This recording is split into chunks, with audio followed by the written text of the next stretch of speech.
أعوذ بالله من الشيطان الرجيم. بسم الله الرحمن الرحيم. الحمد لله رب العالمين الرحمن الرحيم مالك يوم الدين إياك نعبد وإياك نستعين اهدنا الصراط المستقيم صراط الذين أنعمت عليهم غير المغضوب عليهم ولا الضالين.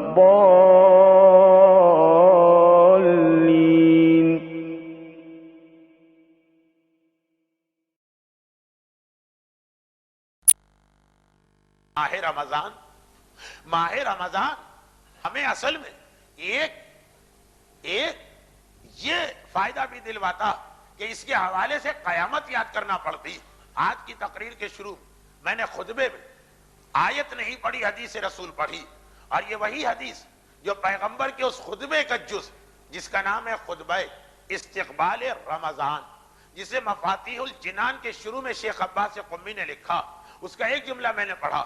وہ ماہ رمضان کا ایک فائدہ کہ اذکروا بجوعکم وعطشکم، اے صاحبان ایمان رمضان میں اپنے بھوک اور پیاس کے ذریعے یاد کرو جوع یوم القیامت وعطشہ، قیامت کے دن کی بھوک اور پیاس کو. یعنی ماہ رمضان کا ایک مقصد یہ بھی ہے، ماہ رمضان کی ایک ٹریننگ یہ بھی ہے کہ اس کے ذریعے قیامت کو یاد دلایا جا رہا ہے. ہمارا مسائل کا موضوع بھی یہ بنا، رمضان کا مقصد بھی یہ ہے. اسی لیے ہماری آج رات کی اس مجلس کا عنوان ہے قیامت.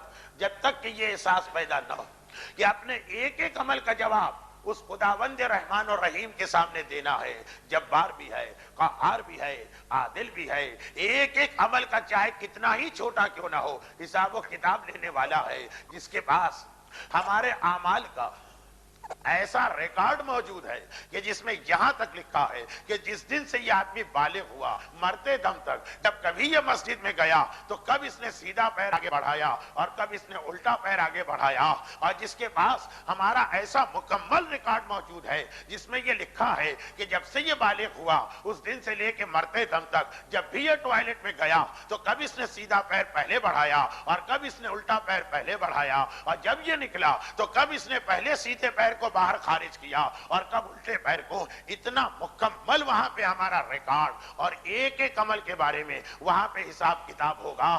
اگر یہ بات یاد رہے، سال کے 11 مہینوں میں اگر یہ بات یاد نہیں آ رہی تو اللہ کا رسول کہہ رہا اس ماہ رمضان کے ذریعے ہی میدان قیامت کو یاد کر لو اور اس کی مشکلات کو، اس کی پریشانیوں کو، اور یہ خیال دل میں لے کے آؤ کہ آخر وہاں کس طرح سے تم اپنے خدا کے سامنے ان گناہوں کا پشتارا لے کر اور ان گناہوں کا بوجھ لے کے حاضر ہوگے. اور وہ تو بات کا مرحلہ کہ ہمارا حساب کتاب کس طرح ہوگا. حساب کتاب سے پہلے بھی ایک بڑا سخت مرحلہ، بلکہ شاید ہمیں یہ مرحلہ حساب و کتاب سے زیادہ سخت لگے. اور یہ مرحلہ کون سا ہے؟ اپنی قبروں سے نکلنے کا مرحلہ. قبر سے نکالا جائے گا جب انسان کو، تو اس کے بارے میں ہمارے پاس دو روایتیں. ایک روایت معاذ ابن جبل کا سوال تھا رسول سے، وہ انشاءاللہ کسی اور تقریر میں آئے گی. اور ایک وہ روایت ہے کہ جس میں راوی نے جس وقت معصوم سے جا کے سوال کیا. اور کون معصوم؟ جس کا لقب ہی صادق ہے، یعنی امام جعفر صادق علیہ السلام، فرزند رسول. قرآن کی اس آیت کا کیا مطلب؟ فَإِذَا نُفِخَتْ فِي الصُّورِ فَتَأْتُونَ أَفْوَاجًا، فَإِذَا نُفِخَ فِي الصُّورِ فَتَأْتُونَ أَفْوَاجًا، کہ جس وقت سورہ اسرافیل پھونکا جائے گا تو آنے والے لوگ، قبر سے نکلنے والے لوگ الگ الگ ایک ایک کر کے نہیں آئیں گے، افواج، فوج، گروپس کی شکل میں آئیں گے. مولا کیا مطلب اس کا؟ یہ کس انداز کے گروہ ہوں گے، یہ کس انداز کے گروپس ہوں گے؟ جیسے کھیلوں کے مقابلے ہوتے ہیں عالمی پیمانے پر، کھلاڑی نہ انڈیویجول آتے ہیں نہ ایک ساتھ سب آ جاتے ہیں، الگ الگ گروہ آتے ہیں. یہ ایتھلیٹس ہیں، یہ مثلا ہاکی کے پلیئر، یہ فٹ بال کے، یا مثلا یہ فلاں ملک کے کھلاڑی، یہ فلاں ملک کے. مولا فَإِذَا نُفِخَ فِي الصُّورِ فَتَأْتُونَ أَفْوَاجًا. دو حدیثیں ہیں. حساب کتاب کا مرحلہ تو بعد کا، ابھی تو قیامت کے میدان میں ہماری انٹری، ابھی تو قیامت کے میدان میں ہماری حاضری، ابھی تو میدان قیامت میں ہم کو لانا۔ مولا یہ کیا کہا گیا کہ گروہ گروہ لایا جائے گا؟ یہ بھی نہیں کہا کہ ایک ساتھ سب آ جائیں گے، یہ بھی نہیں کہا کہ ایک ایک کر کے ہر آدمی کو لایا جائے گا، اکیلے بھی نہیں آئے گا، سب کے ساتھ بھی نہیں آئے گا۔ امام نے کہا سنو، میدان قیامت میں لوگ مختلف گروہ کی شکل میں آئیں گے، اور ہر گروہ اپنے عمل کی وجہ سے بنے گا، یعنی ایک قسم کا عمل کرنے والے کا ایک گروہ۔ راوی کی سمجھ میں ابھی بھی بات نہیں آئی، اور یہ روایت بھی ان روایتوں میں سے ایک ہے جو شروع تو ہو گئی تھی، آخر مکمل ہونے سے پہلے اسے ختم کر دیا گیا۔ جیسے نہج البلاغہ میں خطبہ حمام ہے نا، کہ حمام ایک دن مولا سے یہ سوال کر بیٹھے، مولا مومن کسے کہتے ہیں؟ اور جو امام نے اس کا جواب دیا تھا تو ایسا جواب تھا کہ حمام جیسا مقدس راوی بھی برداشت نہ کر سکا، چیخ مار کے گرا، بے ہوش ہو گیا، اسی حالت میں مر گئے، اور وہ خطبہ انکمپلیٹ یا نامکمل رہ گیا، ساری باتیں وہ سن ہی نہ سکا۔ اسی طرح کی یہ روایت۔ اب یہ راوی کا ایمان، وہ امام سے براہ راست سن رہا ہے، اثر لے رہا۔ آپ مجھ جیسے اناڑی طالب علم سے سن رہے ہیں، دل میں ہنسیں گے، لیکن بہرحال قول امام پیش کرنا۔ امام نے کہا سنو اے سوال کرنے والے، تو نے سوال کیا کہ میدان قیامت میں گروہ کس طرح آئیں گے؟ سنو، ایک ایسا گروہ ہے جسے اپنی قبر سے لایا جائے گا، لیکن کس طرح سے لایا جائے گا؟ انہیں میدان قیامت میں لانے کے بعد کھڑا نہیں کیا جائے گا، لٹا دیا جائے گا۔ انہیں میدان قیامت میں لیٹنے کا حکم دیا جائے گا، البتہ بالکل سیدھا لیٹیں گے، چت جس طرح سے سکرات کے عالم میں مردے کو لٹایا جاتا، جس طریقے سے انسان اگر بیٹھ کے نماز نہ پڑھے تو لیٹ کے نماز پڑھتا، بالکل سیدھا۔ ایک مرتبہ انہیں لٹا دیا گیا میدان قیامت، مگر کیوں؟ وی آئی پی ٹریٹمنٹ دیے جانا، کیا ان کو کھڑے ہونے کی تکلیف سے بچانا؟ جی نہیں، ادھر یہ میدان قیامت میں لٹائے گئے، اور ادھر ملائکہ اپنے ہاتھوں میں بڑے بڑے پتھر یعنی پہاڑ لے کے آئے، اور ایک مرتبہ وہ پہاڑ اٹھا کے ان میں سے ہر ایک کے سر پہ مارا۔ پہاڑ کا سر پہ گرنا، سر پہ لگنے والی چوٹ، ذرا سا کنکر کوئی مار دے تو انسان کو اندازہ ہوگا، اگر ننگا سر، ہیلمٹ ویلمٹ نہیں پہنے تو میدان قیامت میں تو بغیر ہیلمٹ کے لایا جائے گا۔ اب ایک مرتبہ امام فرماتے کہ ملائکہ ان کو زمین پہ لٹائیں گے، اور اس کے بعد پورا پہاڑ اٹھا کے ان کے سر پہ ماریں گے۔ خدا کی پناہ، جو عذاب و تکلیف کا مرحلہ ان پر آئے گا، ایک مرتبہ وہ اسکل، ایک مرتبہ وہ سر ٹوٹا، ہڈیاں چکنا چور ہوئی، مغز پگھل کے بہا، تکلیف کی شدت سے یہ چیخا۔ اچھا یہ بھی یاد رکھیے، کتنی ہی بڑی تکلیف کیوں نہ ہو، اگر ایک مرتبہ، دو مرتبہ، تین مرتبہ تب بھی آدمی برداشت کر رہے، مگر معصوم امام فرماتے کہ جیسے ہی یہ مرحلہ عذاب مکمل ہوا، یہ ایک مرتبہ پتھر یا پہاڑ دوبارہ اٹھا لیا گیا۔ اور کیوں اٹھایا گیا؟ ان کے سر کو دوبارہ بنا دیا گیا، جوڑ دیا گیا، ان کے سروں کا ریپیئر ہو گیا، اور ریپیئر کے بعد پھر دوبارہ ایک مرتبہ یہ پہاڑ ان کے سر پہ گرایا گیا، یہاں تک کہ قیامت کا پورا دن اسی حالت میں گزرے گا۔ اور قیامت کا دن کتنی دیر کا ہوتا؟ جتنی دیر کا آپ روزہ رکھتے کہ اب 3 بج گئے ہیں افطار ہونے والا، اب 4 بج گئے ہیں افطار کی تیاری شروع، 5 بج گئے کچن میں سے خوشبو آنے لگی، 5:30 بج گئے مسجد میں پہنچ گئے، جی نہیں، کانا مقدار 50,000 سنہ، قرآن کی آیت ہے کہ ایک قیامت کا دن، وہ ڈے آف ججمنٹ 50,000 سال کے برابر ہے۔ 10 گھنٹے کا نہیں، 14، 15، 16، 20 گھنٹے کا نہیں، 50,000 سال، یہ تو نص قرآنی ہے۔ تو 50,000 سال اس مرحلہ عذاب سے ان کو گزرنا ہے۔ امام فرماتے کہ تو نے سوال کیا کہ قیامت کے میدان میں کس طرح سے لوگ گروپس یا گروہ میں لائے جائیں گے، یہ پہلا گروہ۔ اور سن، جب ان کو میدان قیامت میں پہنچا دیا گیا، اب دوسرے گروہ کی باری آ رہی، اور اب دوسرے گروپ کو اس کے قبروں سے باہر لایا جا رہا، اور یہ لوگ بھی وہ جنہیں میدان قیامت میں کھڑے رہنے سے ایکسمپٹ کر دیا گیا، ان سے بھی کہا جائے گا لیٹ جاؤ، یہ بھی لیٹ جائیں گے، مگر فرق، پہلے والے چت لیٹے تھے، انہیں پہلو پر لٹایا جائے گا، کروٹ پر، جیسے ہم مردے کو قبر میں لٹاتے، اور اس طرح سے لٹایا جائے گا کہ ایک مرتبہ ان کا کان آسمان کی جانب ہوگا۔ مگر یہ پہلو پہ کیوں لٹایا جا رہا؟ اس لیے کہ ان کے قریب آگ روشن کی گئی، اور اس آگ میں سیسا ایک دھات جسے لیڈ کہتے ہیں، اسے ڈالا گیا اور اتنا جلایا گیا کہ وہ پگھل کے پانی بن گئی، اور اس کے بعد سیسے کے اس پگھلے ہوئے پانی کو قطرہ قطرہ کر کے ان کے کانوں میں ٹپکایا جا رہا ہے۔ ارے گرم پانی کا ایک قطرہ کبھی انسان کے کان میں پہنچ جائے تو انسان تڑپ اٹھتا ہے، اور کہاں پہ اتنا گرم کہ گویا لوہے اور فولاد کو پہلے گرم کر کے پگھلایا گیا، اور اس کا وہ پگھلا ہوا پانی وہ جو میلٹ فارم میں ہے وہ کان میں ڈالا گیا۔ خدا کی پناہ، تکلیف کی شدت سے تڑپ تڑپ کے یہ اچھلنا چاہتا ہے، مگر ملائکہ اسے پکڑے ہوئے ہیں، اور جب یہ کان مکمل طور پہ جلا دیا گیا تو اس کی کروٹ کا رخ چینج کر دیا گیا، اور اب دوسرا کان سامنے لایا گیا، اور اس دوسرے کان کے ساتھ یہی پروسیس شروع ہو گیا، یہی آپریشن شروع ہو گیا، وہی پگھلا ہوا سیسا قطرے قطرے کر کے اس کے کان میں ڈالا جا رہا، اور جب یہ کان صحیح ہو گیا، جب یہ کان جل گیا، پھر اس کو واپس پہلی شکل میں لایا گیا۔ 50,000 سال کبھی یہ کان جلایا گیا اور کبھی وہ کان جلایا گیا۔ امام نے فرمایا یہ ایک نہیں، 2 نہیں، 5 نہیں، 10 نہیں، یہ ایک بڑا گروہ ہوگا۔ قرآن کہہ رہا ہے فَتَأْتُونَ أَفْوَاجًا، قیامت کے دن تم گروہ کی شکل میں آؤ گے، ایک گروپ بنا کر آؤ گے۔ یہ دوسرا گروپ ہے۔ معصوم فرماتے ہیں اور اس کے بعد تھوڑی دیر گزری ہے، ایک مرتبہ قبر سے ایک تیسرے گروہ کو نکالا جائے گا۔ یہ گروہ میدان قیامت میں لایا گیا، اس کے بعد نہ انہیں لٹایا گیا نہ بٹھایا گیا، انہیں کھڑا کیا گیا، مگر کس طرح سے کھڑا کیا گیا؟ ان کے چاروں طرف آگ کی دیواریں کھڑی کر دی گئیں، اور وہ آگ کی دیواریں کس طرح سے کہ اس کے اندر بھی آگ ہے، جیسے کسی کو آگ میں ڈال کے جلایا جا رہا۔ سر کے بالوں سے لے کر پیر کے ناخن تک چاروں طرف یہ آگ میں گھرے ہوئے ہیں۔ پورے میدان قیامت میں آگ نہیں، اس آدمی کے سائز کے مطابق، جتنا اس کا سائز ہے، لمبا ہے کہ ٹھنگنا، موٹا ہے کہ دبلا، سائز کے مطابق اس کے چاروں طرف آگ کی دیواریں بنائی گئی، اور انہی والز آف فائر کے درمیان یہ کھڑا ہے اور جل رہا ہے۔ ایک مرتبہ امام فرماتے ہیں کہ تو نے سوال کیا میدان قیامت میں لوگوں کو کس طرح سے لایا جائے گا، وہ گروپ کیسے ہوگا، وہ گروہ کیسے ہوگا؟ سنو، اس کے بعد ایک چوتھے گروہ کو لایا جائے گا، لیکن یہ لانے والے بڑے عجیب حالت میں آئیں گے۔ اب تک جو آئے بہرحال وہ انسان بن کے آئے، اس کو چونٹی بنا کے لایا جائے گا۔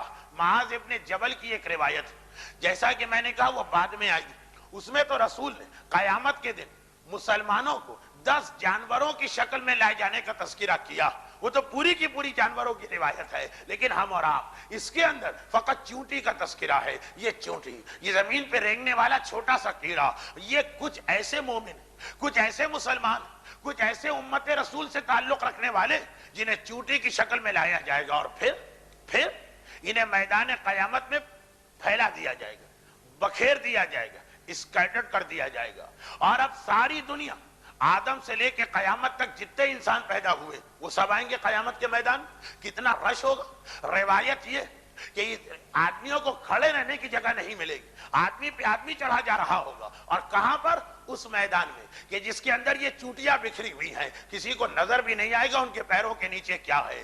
دوران حج اور ماہ رمضان کے آخری 10 دنوں کے عمرے میں کتنا رش ہو جاتا ہے طواف میں، کہ جب آپ یہاں سے جاتے ہیں تو خاص طور پر آپ کو ایک نصیحت کی جاتی ہے کہ دیکھو طواف کے دوران اگر تمہارے ہاتھ سے کوئی چیز گر جائے تو اسے اٹھانے کے لیے جھکنا بھی نہیں۔ اتنا رش ہوتا کہ کبھی ہم کو یہ بھی پتا نہیں چلتا کہ ہمارے آگے کوئی آدمی جھکا اور پورا مجمع اس میں سے گزر جاتا ہے۔ وہ تو پھر بھی آدمی 4, 5, 6 فٹ کا، یہاں تو چونٹی کی شکل میں پیروں کے نیچے ہیں۔ نتیجہ کیا ہے کہ لوگ آ رہے ہیں، انہی چونٹیوں پہ سے گزر رہے ہیں، ایک مرتبہ ان کا سارا جسم ٹوٹ رہا ہے، ہاتھ الگ، پاؤں الگ، پورا جسم الگ ہوا، گزر گئے۔ فرشتوں نے آ کے دوبارہ جوڑا۔ کیوں دوبارہ جوڑا؟ تاکہ اس کے پیچھے جو آئے وہ دوبارہ اس پہ سے گزریں اور دوبارہ ٹوٹیں۔ جس طرح بچے وہ جو ہے کہ لیگو وغیرہ کھیلتے ہیں، جوڑتے ہیں اور توڑتے ہیں، یا جگسا پزل جو بچوں کا ہوتا ہے، جوڑا جاتا ہے توڑا جاتا ہے، اس طرح سے ہم اور آپ میدان قیامت میں سارے انسانوں کے پیروں تلے ہوں گے،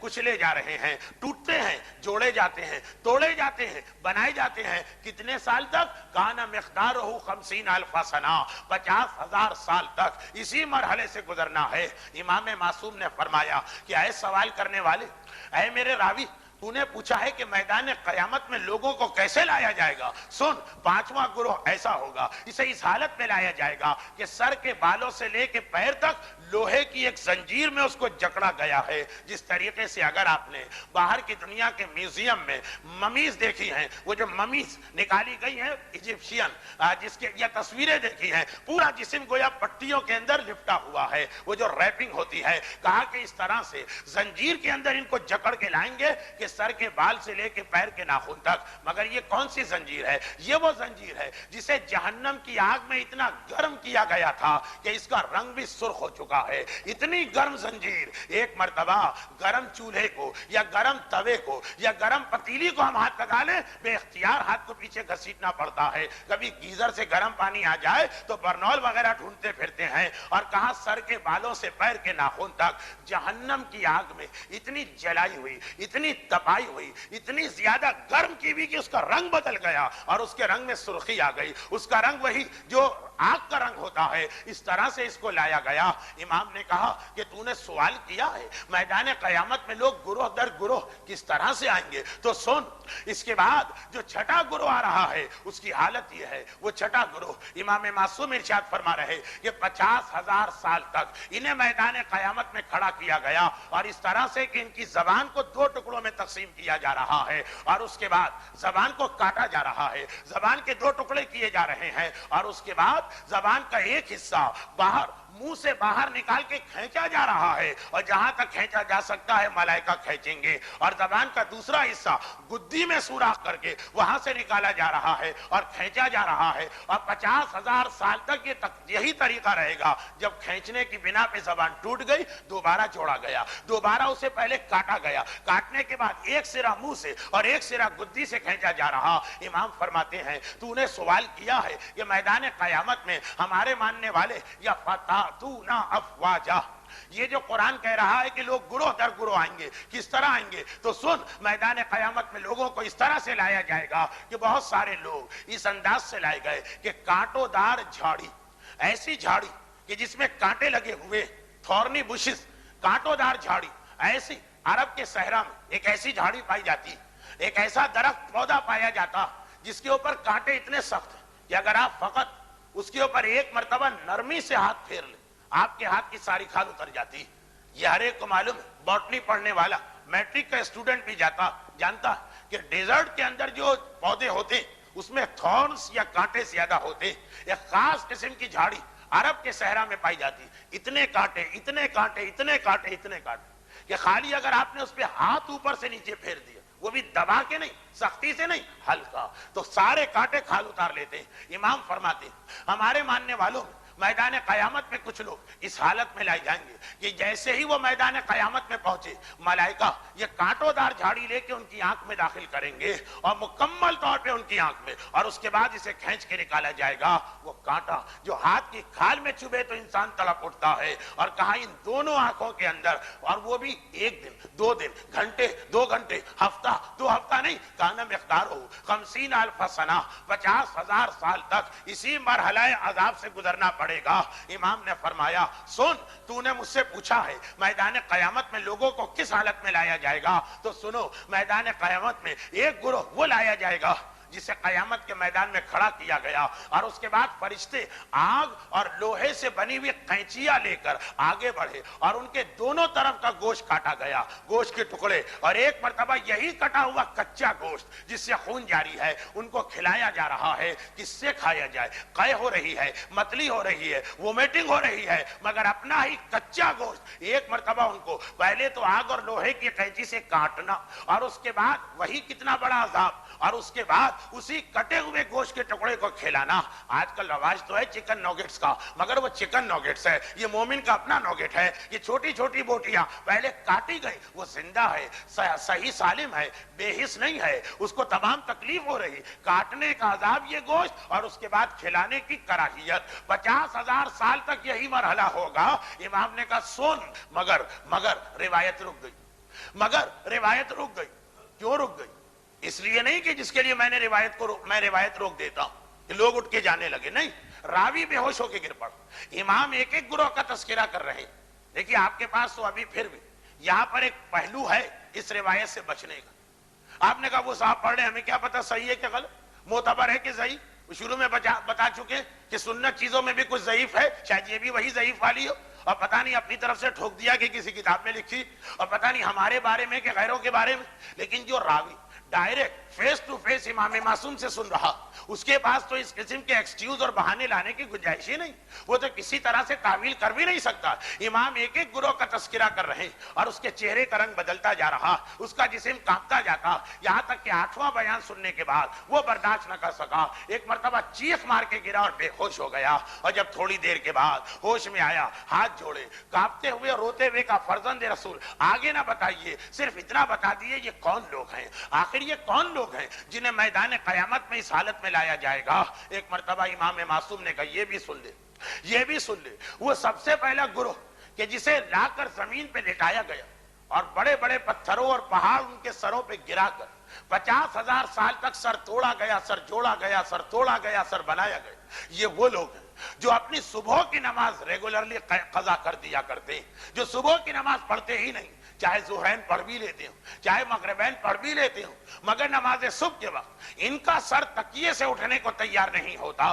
چنانچہ پروردگار نے کہا کہ جس نے اپنے اس سر کو تکیے سے اٹھانے سے انکار کر دیا اور میری نافرمانی کی، اب اسے اس مرحلہ عذاب سے 50,000 سال تک گزرنا، تب جا کر وہ اتنا پاک و پاکیزہ ہوگا کہ میری جنت میں جانے کے قابل ہو۔ اور سن، وہ دوسرا گروہ جس کے کبھی سیدھے کان کو آگ سے جلایا جائے، آگ نہیں، وہ سیسے اور لوہے کا پگھلا ہوا پانی، کتنا گرم ہوگا اسے جب پگھال کر میلٹ کر کے پانی بنایا جائے۔ کہا یہ وہ لوگ ہیں جو اپنے کانوں کو غنا اور میوزک کی آواز سے نہیں بچاتے تھے، وہ میوزک جو اسلام میں حلال حرام، کیونکہ کچھ میوزک اسلام میں حلال بھی، جو میوزک حرام ہے اس کی بات ہو رہی۔ یہ وہ لوگ ہیں جو اپنے انہی دونوں کانوں کو استعمال کیا کرتے تھے اس حرام آواز کو سننے پر کہ جسے شیطان کی اذان ڈکلیئر کیا گیا ہے، مگر کچھ بھی امام فرماتے رہے۔ یہ وہ مومن ہے، یہ وہ مومنہ کہ جسے گانا سننے کا اتنا شوق ہے یہ امام کے فرمان کو بھی چھوڑ سکتا ہے 50,000 سال تک۔ یہ گویا اس کے بائی پاس کا آپریشن ہو رہا، یہ کان کا آپریشن ہو رہا تاکہ جنت میں جانے کے قابل ہو جائے۔ اور وہ تیسرا گروہ جسے چاروں طرف سے آگ میں اس طرح سے بند کیا گیا کہ گویا آگ کا بنا ہوا ایک ڈریس اس کے سائز اور فٹنگ کا تیار کر کے اس کو پہنایا گیا۔ یہ وہ لوگ جو نامحرم سے اپنا جسم نہیں چھپاتے، لیڈیز، وہ خواتین جو نامحرم سے اپنا جسم کور نہیں کرتی، نامحرم کی نگاہ تیرے جسم پہ پڑتی رہی، جنت میں جانے کے لیے پہلے اسے پاک کرنا ضروری۔ ہمارے یہاں ایک مس انڈرسٹینڈنگ یہ کہ کھانے میں کوئی نجاست پڑ جائے، باورچی خانے میں کچن میں ہم کھانا تیار کر رہے ہیں، سالن پکا رہے ہیں، اور اس میں کوئی نجاست گر جائے تو بہت سی عورتیں یہ سمجھتی کہ پکنے سے اور آگ پر جلانے سے یہ پاک ہو جاتا۔ سالن تو آگ پہ جلانے سے پاک نہیں ہوتا، لیکن وہ مومنہ کہ جس کا جسم نامحرم کی نگاہوں کا ٹارگٹ بنا رہا، وہ خود اپنے آپ کو نامحرم کے سامنے اس حالت میں پیش کرتی، اس کا جسم جنت میں جانے کے لیے صرف آگ کے ذریعے سے پاک ہو سکتا ہے اور کوئی طریقہ نہیں۔ یہ وہ عورتیں، یہ وہ مرد کہ جہاں نامحرم سے کورنگ اور حجاب کا کوئی کنسپٹ نہیں۔ اور سن وہ چوتھا گروہ کہ جسے میدان قیامت میں چیونٹی کی شکل میں لایا جائے گا اور اتنا بڑا عذاب دیا جائے گا کہ اس کے سارے جسم کو توڑا جائے گا، اور توڑا بھی کس طرح، ہم کرش ہوں گے اس مجمع کے پیروں کے نیچے سے جو ہم پہ سے گزر رہا ہے، اور پھر جوڑا جائے گا اور پھر توڑا جائے گا۔ یہ مغرور لوگ، متکبر لوگ، یہ وہ لوگ ہیں کہ جو بڑے پراؤڈی ہیں، یہ وہ لوگ ہیں کہ جن کے پاس ایروگنس ہے، جو اپنے آپ کو بہت بڑا سمجھ رہے، یا دولت کی وجہ سے، یا عہدے کی وجہ سے، یا اسٹیٹس کی وجہ سے، یا کسی آرگنائزیشن میں ہونے کی وجہ سے، یا علم کی وجہ سے، یا تقوی کی وجہ سے، تکبر اور غرور کسی بھی وجہ سے ہو، اور دوسرے مومن کو حقیر سمجھنا، وہ کسی بھی وجہ سے ہو، اسلام میں حرام بھی ہے اور اس کی سزا اللہ بڑی سخت دیا کرتا ہے۔ کہا کہ اسی طرح ہمارے ماننے والوں میں جنہیں دولت کا اتنا غرور ہو گیا ہے، جنہیں اپنے بزنس کا اتنا غرور ہو گیا ہے، جنہیں اپنے اسٹیٹس اور پوزیشن کا اتنا غرور ہو گیا ہے، میدان قیامت میں انہیں اتنا چھوٹا کیا جائے گا، اتنا چھوٹا کیا جائے گا، اتنا چھوٹا کیا جائے گا، ان کے گھر والے بھی ان کو نہیں دیکھ سکیں گے، یہ پیروں کے نیچے آئیں گے، اور انہی لوگوں کے پیروں کے نیچے انہی لوگوں کے پیروں کے نیچے کہ جن کے سلام کا بھی یہ جواب نہیں دیتے تھے، جن کے ساتھ نماز کی صف میں کھڑے ہونے کو یہ تیار نہیں ہوتے تھے، جن کے ساتھ دوران حج ایک کمرے کو شیئر کرنے کو تیار نہیں ہوتے تھے. ہم پیسے والے ہیں، ہم پوزیشن والے ہیں، ہم ان غریب غربا کے ساتھ کیسے بیٹھ سکتے ہیں؟ آج حالت یہ ہے، وہی غریب غربا گزر رہے ہیں اور یہ پیسے، دولت، علم کا غرور رکھنے والے ان کے پیروں تلے کچلے جا رہے، اور ایک بار نہیں، بار بار جب تک کہ ڈے آف ججمنٹ مکمل نہیں ہوتا. اور امام معصوم ارشاد فرماتے ہیں، سنو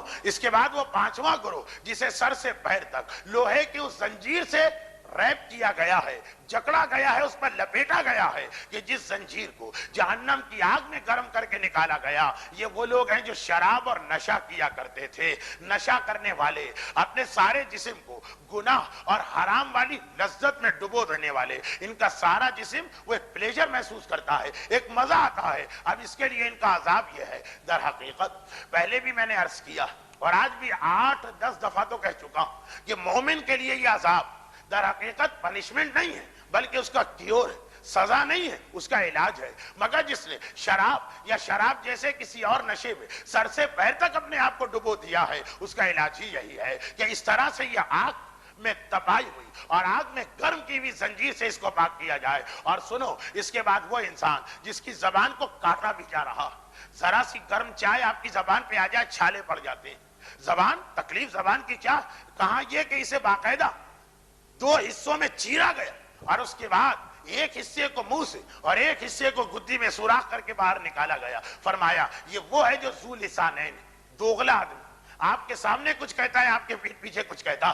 آپ کو معاشرے میں ایسے بہت سے لوگ ملیں گے جسے ہم ہپوکریٹ تو اس لیے نہیں کہہ سکتے کہ ہپوکریسی کا تعلق عقیدے سے، مگر در حقیقت یہ عمل کے اندر ہپوکریٹ. منہ پہ آیا تو ایسی تعریف، ایسی عقیدت، ایسا احترام کہ آپ سمجھیں کہ اس جیسا میرا چاہنے والا کوئی نہیں. اور جیسے ہی آپ کے پیٹ پیچھے گیا تو اتنی آپ کی برائی اور اتنا آپ کے اگینسٹ اور ایسے آپ کے خلاف سازش ہے کہ اس سے بدتر کوئی دشمن نہ ہو. ذو لسان ہے کہ جس کا طریقہ چہرے پہ کچھ ہو اور پیٹ پیچھے کچھ اور ہو. کہا یہ میدان قیامت میں 50,000 سال تو 2 زبانیں رکھتا تھا نا، اب تیری زبان کو حقیقت میں 2 حصوں میں کاٹا جائے گا. اور اس کے بعد امام معصوم، دیکھیے ٹائم کم ہونے کی بنا پہ میں جلدی تقریر مکمل کر رہا. اور اس کے بعد امام معصوم ارشاد فرماتے ہیں وہ 7واں گروہ کہ جس کی آنکھوں کو کانٹوں دار جھاڑی کے ذریعے سے 50,000 سال تک ہاتھ کی کھال جس جھاڑی پہ محفوظ نہ رہ سکے، کہا آنکھ جیسا نازک آرگن. کہا یہ وہ لوگ ہیں جو نامحرموں پہ نگاہ ڈالا کرتے تھے،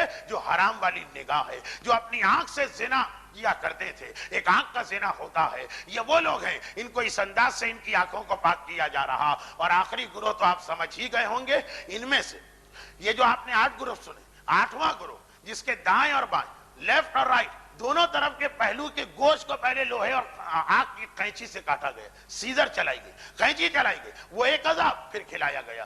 یہ وہ لوگ ہیں جو صاحبان ایمان کی غیبت کیا کرتے ہیں، جو صاحبان ایمان کے عیب اچھالا کرتے ہیں. اور یہ جو 8 گروہ آپ نے سنے، ان میں سے بہت سارے حدیث معراج میں بھی گزر چکے ہیں. ایسا نہیں ہے کہ یہ خالی قیامت کی بات. پیغمبر سفر معراج پر جب گئے تھے تو ایسا ہی عذاب اپنی آنکھوں سے دیکھ کے آئیں. تو یہ حدیث اتنی اتھینٹک ہے کہ بہت سارے مختلف سورسز سے ہمارے پاس آئی. اب قیامت کا دن کون سا دن؟ امام نے کہا کہ رمضان میں قیامت کو یاد کرو. اذکروا بجوعکم وعطشکم جوع یوم القیامت وعطشکم.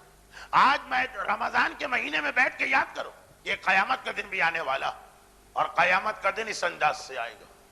کیا ہے اس سے بچنے کا طریقہ؟ کیا ہے اس قیامت سے اپنے آپ کو محفوظ کرنے کا طریقہ؟ قرآن نے آواز دی، سورہ مریم کی آیت نمبر 72، ثم ننجی الذین اتقوا، پھر ہم ان لوگوں کو نجات دیں گے جو صاحبان تقوی.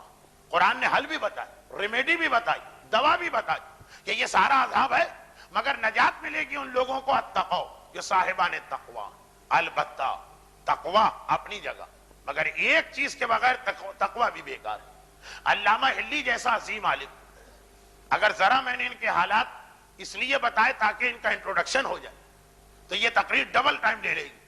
میں یہ اعتماد کرتے ہوئے اور اپنے مجمع پر اتنا ریلائی کرتے ہوئے کہ کیسا ہی گیا گزرا مومن کیوں نہ ہو معاذ اللہ، مجھ جیسا جاہل علامہ ہلی کی شخصیت کی عظمت سے تو واقف ہوگا.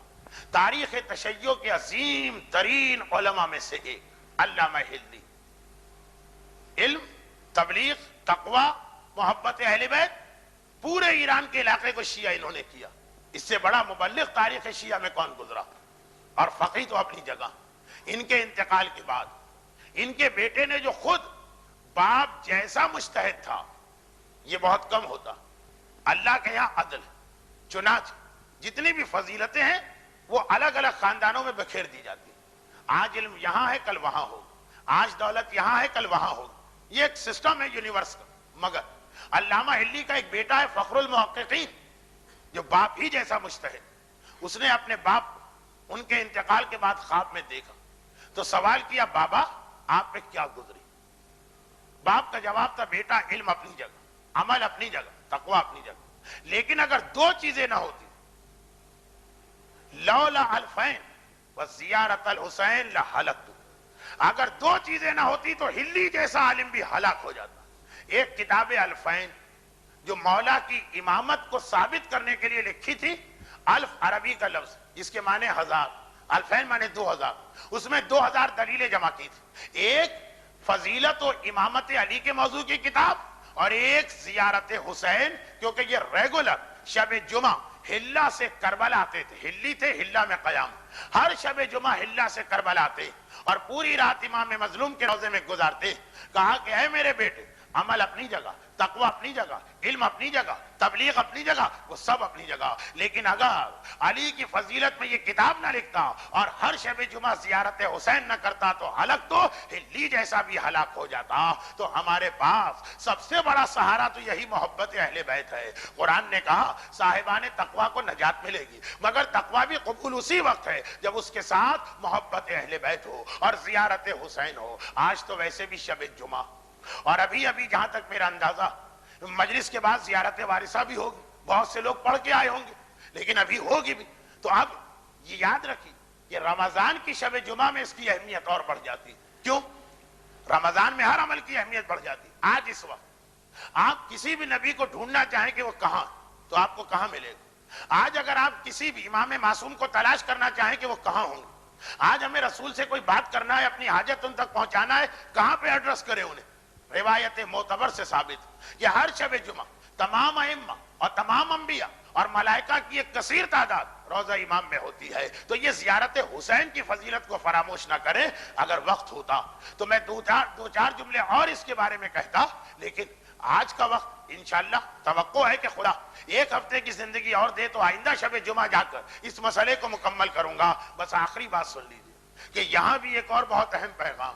اور اس طرح سے زیارت حسین، روایت تو یہ ہے نا کہ آج سارے انبیاء کربلا میں ہیں، آج سارے ائمہ کربلا میں، آج ملائکہ کی کثیر تعداد کربلا میں.